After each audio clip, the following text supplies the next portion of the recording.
Corona virus کی نئی قسم سارس کورونا وائرس 2 نے دنیا بھر میں خوف کی فضا قائم کر دی ہے۔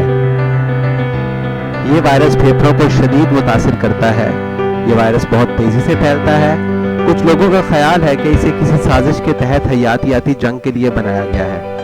شاید اس کا یقینی طور پر تو کبھی پتہ نہ چل سکے، مگر ایک بات ہم جانتے ہیں کہ نئی انواع کے وائرس ارتقائی عمل سے گزر کر وجود میں آ سکتے ہیں۔ یہاں کرونا وائرس کی مثال سے ہم یہ سمجھنے کی کوشش کرتے ہیں کہ نئے وائرسز کیسے وجود میں آتے ہیں۔ سارس کرونا وائرس ہوا کے ذریعے سانس کی نالی میں داخل ہوتا ہے اور کرونا فیملی کے بیشتر وائرسز کی طرح یہ پھیپھڑوں کو متاثر کرتا ہے۔ پھیپھڑوں میں پہنچ کر یہ ہوا کی نالیوں کی دیوار بنانے والے ان خلیات میں داخل ہوتا ہے جن کی سطح پر بال نما سٹرکچرز پائے جاتے ہیں جنہیں سیلیا کہا جاتا ہے۔ آئیے اب ان خلیات یعنی سیلز کا بغور معائنہ کرتے ہیں جن میں وائرس داخل ہوتا ہے۔ تمام جانداروں بشمول وائرسز کا مقصد اپنی نسل کو قائم کرنا ہوتا ہے اور ایسا اپنی کاپیز بنا کر یا بچے پیدا کر کے ہی کیا جا سکتا ہے۔ سیل پر حملہ کرنے اور اسے بیمار کرنے کے عمل کو انفیکشن سائیکل کہتے ہیں۔ اس عمل کے آخری مرحلے میں بہت سے نئے وائرس پیدا ہوتے ہیں۔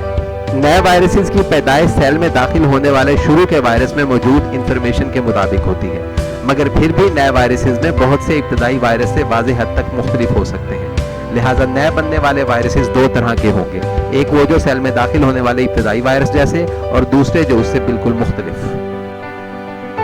مگر ایسا ہوتا کیسے ہے؟ یہ سمجھنے کے لیے وائرس کی ساخت یعنی سٹرکچر کا بغور جائزہ لیتے ہیں۔ اگر وائرس کو ہم کھول کر اندر سے جھانک سکیں تو ایک رسی نما چیز سامنے آئے گی جس کے دو حصے کیے جا سکتے ہیں، ایک پروٹین اور دوسرا جینوم۔ اگر اس پروٹین اور وائرس کے دیگر حصوں کو ہٹا دیا جائے اور جینوم کو کھول کر اس کو انتہائی درجے پر دیکھا جا سکے تو یہ ایک مالا یا تسبیح کی طرح نظر آئے گا، ایک ایسی مالا جو 4 رنگ کے موتیوں سے بنی ہوتی ہے، یعنی نیلا، سبز، سرخ اور پیلا۔ یہ موتی سائنسی زبان میں نیوکلیوٹائڈز کہلاتے ہیں۔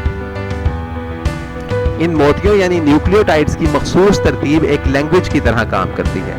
جس طرح کسی زبان میں لکھے گئے حکم نامے کو وہ زبان سمجھنے والے سمجھ کر اس پر عمل کر سکتے ہیں، ویسے ہی نیوکلیوٹائڈز کی ترتیب کو سیل سمجھ کر اس پر عمل کرتے ہیں۔ اس کو مزید سمجھنے کے لیے انگریزی کے الفابیٹس DENOORW کو دیکھیے۔ ان کو جب مختلف ترتیب میں لے کر آئیں تو ان سے نیو ڈور اور ون ورڈ بنتا ہے۔ بالکل اسی طرز پر نیوکلیوٹائڈز بھی مختلف ترتیب میں جانداروں بشمول وائرس کے مختلف سٹرکچرز بنا سکتے ہیں۔ 4 رنگے موتیوں پر مشتمل یہ مالا یا سائنسی زبان میں یہ جینوم اس قدر ضروری ہے کہ انسان سے وائرس تک ہر جاندار میں یہ پایا جاتا ہے۔ سیل میں بننے والے ہر نئے وائرس کو جینوم کی ایک کاپی ملتی ہے۔ سارس کرونا وائرس 2 کا جینوم 30,000 نیوکلیوٹائڈز یعنی موتیوں پر مشتمل ہوتا ہے۔ ہر نئے بننے والے وائرس میں اس سیل سے نکلنے سے پہلے جینوم کی ایک کاپی داخل کی جاتی ہے۔ لہٰذا ہر انفیکشن سائیکل کے دوران جینوم کی بہت سی کاپیاں بنائی جاتی ہیں جو کہ وائرس کا حصہ بنتی ہیں۔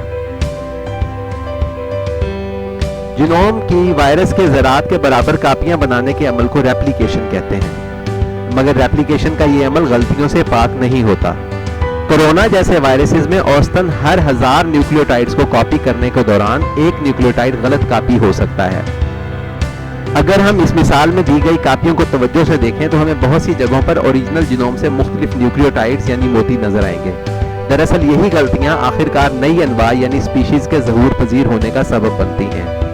اب ہم ان جینوم کو زوم آؤٹ کرتے ہیں۔ اس مثال میں مختلف رنگوں کی رسیاں تبدیل شدہ جینومز کو ظاہر کرنے کے لیے دکھائی گئی ہیں۔ اب ہم یہ جانتے ہیں کہ جینوم دراصل ان معلومات کا ذخیرہ ہے جو نئے وائرسز کو بنانے کے لیے درکار ہوتی ہیں۔ جب جینوم کی کاپیز اوریجنل وائرس کے جینوم سے ملتی ہوں تو اس سے بننے والے وائرس بھی ابتدائی وائرس جیسے ہوں گے، اور اگر وہ پرانے وائرس سے بہت مختلف ہوں تو وائرس کی نئی انواع کو وجود دیتی ہیں۔ یہ وائرس ابتدائی وائرس جیسا ہے جس نے سیل میں گھس کر انفیکشن سائیکل شروع کیا تھا۔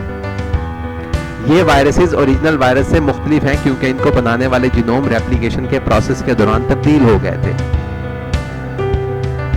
یہ تبدیل شدہ وائرسز ابھی خود مختار انواع نہیں کہلا سکتی، سائنسی زبان میں انہیں کوازائی سپیشیز کہتے ہیں۔ ان میں سے جو بھی کسی نئے جاندار میں داخل ہو کر پائیدار انفیکشن شروع کر سکیں گی